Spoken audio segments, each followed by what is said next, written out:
BC's Human Rights Commissioner says the current Adult Guardianship Act has some serious human rights issues. It's the only regime that we know of, only law that we know of in Canada, where people are being detained by the state using a law that doesn't say it authorizes detention, doesn't say for how long people can be detained, and it doesn't provide procedural safeguards for people. The current act gives health authorities the ability to detain vulnerable adults who appear to be abused or neglected and seem incapable of giving or refusing consent to receive care. Kasari Govinder, BC's Human Rights Commissioner, says this law is important for helping people, but in its current state, the vulnerable adults' rights are not being properly protected. The health authority is holding you against your will in a hospital.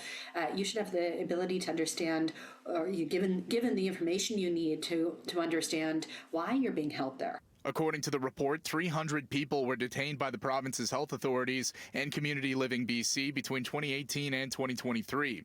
An example outlined in the report told the story of a woman who was unable to find her husband 3 months after he was relocated from hospital. There are good purposes here to try to prevent abuse and neglect and self-neglect or the harms from those things, but we can do that while also ensuring that people have these mechanisms in place, that they're not shrouded in secrecy, that their loved ones can access the information that they need to access. The Commissioner has issued 10 urgent recommendations to overhaul adult detention practices. The proposals call for guaranteed legal support for detainees, clearer laws on detention powers, an immediate end to prolonged emergency detentions, and mandatory training for anyone involved in the process. Everybody who touches a file around detention under the Adult Guardianship Act is being trained, and particularly that anybody responsible for making decisions to detain someone really understands that they can only do that with explicit legislative authority, with legal authority, and they need to understand what that authority is.